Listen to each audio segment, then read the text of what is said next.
नमस्कार, मैं हूं शम्स ताहिर खान और आप देख रहे हैं वारदात। कई बार लोग कत्ल करने के लिए किराए के कातिलों को ढूंढते हैं, पर क्या आपने कभी सुना है कि किसी ने कत्ल करने के लिए पहले शादी की और फिर शादी के बाद अपने ही पति को किराए का कातिल बनाया हो? यह कहानी मुंबई की है। एक पुलिस वाली को एक पुलिस वाले का कत्ल करना था, कत्ल भी ऐसा जो हादसा लगे। अब वो किराए के कातिल को भी नहीं ढूंढ सकती थी, क्योंकि उसे डर था कि किराए का कातिल कहीं मुंह न खोल दे। लिहाजा उसने एक तरकीब सोची। वो सोशल मीडिया पर गई, एक नौजवान को अपने प्यार के झांसे में उलझाया, फिर उससे शादी की और शादी के बाद अब वो उसके हाथों एक कत्ल करवाना चाहती थी। और बस यही उसने गलती कर दी।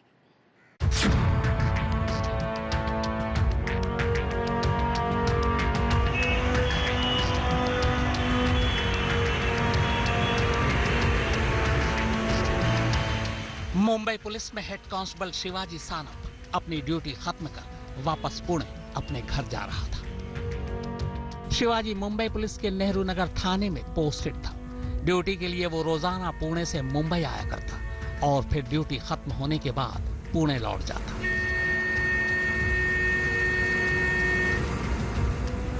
पुणे से वो बस से पनवेल तक आता, फिर पनवेल से दूसरी बस पकड़कर वो कुर्ला पहुंचता। कुर्ला से लोकल ट्रेन के जरिए वो नेहरू नगर थाने पहुंचता। तय रूटीन के मुताबिक 15 अगस्त की रात भी कुर्ला स्टेशन से उतरने के बाद पनवेल के लिए बस पकड़ने वो सड़क से गुजर रहा था, मगर तभी एक तेज रफ्तार नैनो कार शिवाजी को सड़क किनारे जोर का टक्कर मारकर आगे निकल जाती। शिवाजी गंभीर रूप से घायल हो जाता है। बाद में पुलिस घायल शिवाजी को अस्पताल ले जाती है, जहां वो दम तोड़ देता है। मामला बिल्कुल सीधा साधा सड़क हादसे का था। शक की कोई गुंजाइश नहीं थी, लिहाजा पुलिस रोड एक्सीडेंट का केस ही दर्ज करती है। इस साल 15 अगस्त को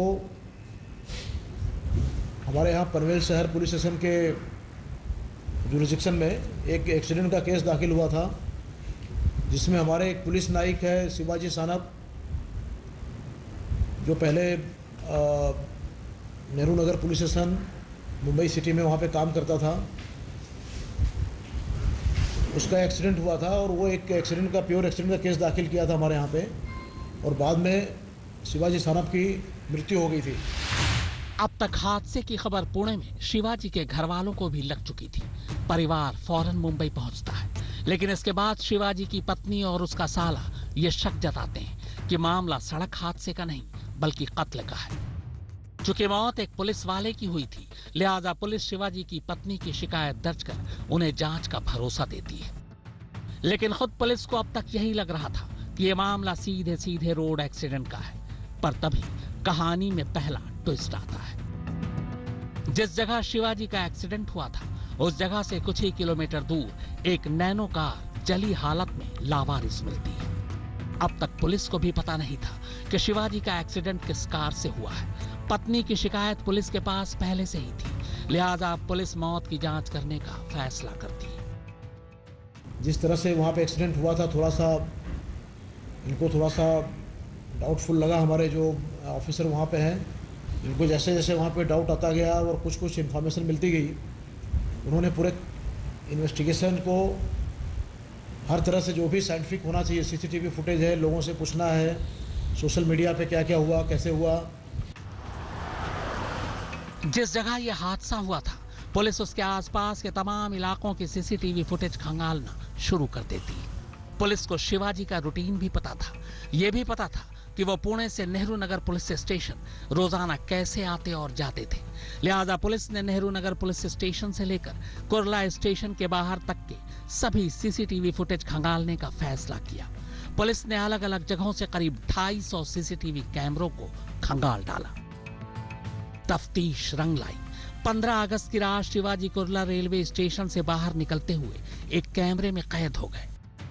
इसके बाद पनवेल के लिए बस पकड़ने सड़क पर पैदल चलते हुए एक और सीसीटीवी कैमरे में उनकी तस्वीर कैद हुई। आगे की कड़ियों को जोड़ने के लिए पुलिस ने अब सड़क को कवर करने वाले सीसीटीवी कैमरों को खंगालना शुरू किया। पुलिस की किस्मत अच्छी थी, एक कैमरे में वो मंजर भी कैद मिला जिसमें शिवाजी को एक तेज रफ्तार नैनो कार कुचलते हुए बड़ी तेजी से आगे निकल गई। कैमरे की नजर से पता चला कि नैनो में 2 लोग सवार थे। पुलिस ने उनकी तस्वीरें डेवलप की, चेहरा पहचानने लायक बनाया। अब पुलिस के सामने नैनो में सवार 2 लोगों के चेहरे भी थे। इधर तफ्तीश के दौरान पुलिस को एक और कहानी पता चलती है। कहानी के मुताबिक 2019 में शीतल पंसारे नाम की एक कांस्टेबल ने शिवाजी के खिलाफ 2 अलग अलग पुलिस स्टेशन में 2 रिपोर्ट लिखवाई थी। ये दोनों रिपोर्ट छेड़खानी और यौन शोषण के थे। ये नई कहानी सामने आने के बाद अब पुलिस ने 2019 में झांकने का फैसला किया। तब एक नई कहानी सुनने को मिली। दरअसल 2019 तक शिवाजी और शीतल पंसारे मुंबई के नेहरू नगर पुलिस स्टेशन में एक साथ काम करते थे। शिवाजी हेड कांस्टेबल था और शीतल कांस्टेबल। दोनों के बीच में गहरे रिश्ते पनपे, लेकिन फिर अचानक रिश्तों में कड़वाहट आ गई। दोनों के बीच झगड़े होने लगे और इसी झगड़े के बाद 2019 में 2 अलग अलग थानों में शीतल ने शिवाजी के खिलाफ रिपोर्ट लिखा दी। ये बात शिवाजी की पत्नी और साले को भी पता थी। यही वजह है कि उन दोनों ने यह शक जताया था कि शिवाजी की मौत सड़क हादसे में नहीं हुई है, बल्कि ये कत्ल है। और इस कत्ल के लिए उन्होंने सीधे सीधे शीतल पर उंगली भी उठाई। जो शीतल पानसरे करके जो महिला है, इसका कुछ तो डिस्प्यूट, कुछ तो प्रॉब्लम था ये शिवाजी सानप के साथ में। और बीच में सन 19 में इन्होंने शिवाजी सानप के खिलाफ में सीबीडी पुलिस स्टेशन में 354 का केस दाखिल किया था। बड़े आउटरेजिंग मॉडेस्टी, और कल्याण में 376 का भी गुना दाखिल किया था। अब पुलिस के रडार पर पहली बार शीतल थी, लेकिन सिर्फ रडार पर, सबूत कुछ नहीं था। अब पुलिस ने शीतल के मोबाइल और सोशल मीडिया में भी झांकने का फैसला किया। कोशिश रंग लाई। शीतल के इंस्टाग्राम पर उसे एक चेहरा और एक पोस्ट नजर आया। उसका नाम धनराज जाधव था, एक बस ड्राइवर। इंस्टाग्राम पर शीतल ने उससे दोस्ती की और दोस्ती के कुछ दिन बाद ही उसने उससे शादी कर ली। यह बात 2019 के आखिर की है। धनराज तमिलनाडु का रहने वाला था। शादी के सिर्फ 1 हफ्ते बाद शीतल ने धनराज को शिवाजी की कहानी सुनाई और कहा कि वो उससे बदला लेना चाहती है। तुम एक ड्राइवर हो, अगर उसकी मौत सड़क हादसे में हो जाए तो तुम पर कोई शक करेगा ही नहीं। मगर धनराज इस कत्ल के लिए तैयार नहीं था। शीतल लगातार उस पर दबाव बना रही थी। इस दबाव से आजिज आकर एक रोज धनराज शीतल को छोड़कर तमिलनाडु भाग गया, क्योंकि उसे डर था कि वो मुंबई में रहा तो पुलिस वाली होने के नाते शीतल उसे किसी भी केस में फंसाकर अंदर करवा सकती है, और कत्ल वो करना नहीं चाहता था। तो बाद में ये लेडी जो शीतल पानसरे है, उसने प्लान किया कि ये शिवाजी सानप को मारना है। उसने उसी प्लान के तहत में एक धनराज जाधव करके जो एसटी का ड्राइवर है, सोशल मीडिया पे जा करके इंस्टाग्राम पे पहले उसके साथ में शादी किया। फिर बाद में उससे उन्होंने अपेक्षा की कि नहीं, अभी ये सानप का कुछ तो करना है। शायद वो तैयार नहीं हुआ। शीतल का पहला दाव अब खाली चला गया। जिस मकसद से उसने धनराज से शादी की थी, वो मकसद अधूरा रह गया। पर वो किसी भी कीमत पर शिवराज से बदला लेना चाहती थी। लिहाजा अब उसने नए सिरे से नई कोशिश शुरू कर दी। शिवाजी के कत्ल के लिए अब उसने दूसरा मोहरा चुना। जिस सोसाइटी में शीतल रहती थी, उस सोसाइटी के सिक्योरिटी गार्ड का एक बेटा है, 18 साल का विशाल जाधव। शीतल ने अब जाधव को अपने जाल में फंसाया। फिर एक रोज मौका देखकर उसने उसे शिवाजी के बारे में सब कुछ बता दिया। विशाल शिवाजी को मारने के लिए तैयार हो गया। इसके लिए उसने अपने एक साथी 21 साल के गणेश चौहान को चुना। गणेश तेलंगाना से रोजी रोटी की तलाश में मुंबई आया था। शीतल ने विशाल और गणेश को शिवाजी को ठिकाने लगाने के लिए 70,000 रुपए भी दिए। विशाल और गणेश ने सबसे पहले शिवाजी का पीछा करना शुरू किया, उसके रूटीन को जाना। मुंबई से पुणे आने जाने के लिए वो कब कहां से बस या ट्रेन पकड़ता है, ये सब कुछ नोट किया। इसके बाद उन्होंने तय किया कि वो कुर्ला से पनवेल के बीच ही शिवाजी को रास्ते से हटाएंगे, क्योंकि कुर्ला ट्रेन से उतरने के बाद शिवाजी पनवेल के लिए बस पकड़ता है और बस पकड़ने के लिए वो बस स्टॉप तक पैदल जाता है। ऊपर से तब रात का वक्त भी होता है, सड़क पर उतनी भीड़ नहीं होती। लिहाजा मौका वारदात को चुनने के बाद अब दोनों ने एक कार की तलाश शुरू की। पैसे ज्यादा नहीं थे, इसीलिए अपने जमाने की लकटकिया कार यानी नैनो का इंतजाम किया। सेकंड हैंड नैनो सस्ती मिल गई। फिर 15 अगस्त की रात इस साजिश को अंजाम देने के लिए चुना। साजिश के तहत ठीक उसी जगह शिवाजी को टक्कर मारी गई, कोई सबूत या सुराग न छूट जाए। इसीलिए हादसे के बाद दोनों ने नैनो कार को कुछ किलोमीटर दूर ले जाकर आग के हवाले कर दिया। कार पूरी तरह से जल गई। कुर्ला में जब वापस आ रहा था लड़का, ये जो अपना पुलिस नाइक है, उसका उन्होंने पीछा करते हुए जब यहाँ पे बाहर निकला तो पूरा प्लानिंग करके इन्होंने उसको, वो जा रहा था बस पकड़ने के लिए, उसके बीच में उन्होंने उसको धक्का दिया वहाँ पे रेनो गाड़ी से। नवी मुंबई से नीलेश पाटिल के साथ सौरभ वक्तानिया, मुंबई आज तक।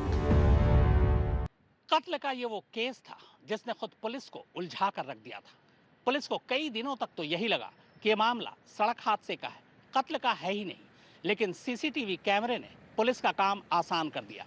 वरना इस केस के दौरान एक वक्त ऐसा भी आया था जब पुलिस शीतल के पति को ही कातिल समझ बैठी थी। शुरू में पुलिस को यही लगा कि शीतल ने शिवाजी का कत्ल करने के लिए अपने पति धनराज जाधव का इस्तेमाल किया है, इसीलिए पुलिस की एक टीम तमिलनाडु से उसे पकड़कर भी ले आई। लेकिन कैमरे में कैद दोनों तस्वीरों से उसका चेहरा नहीं मिल रहा था। अब वही चेहरा पुलिस ने धनराज जाधव को दिखाया।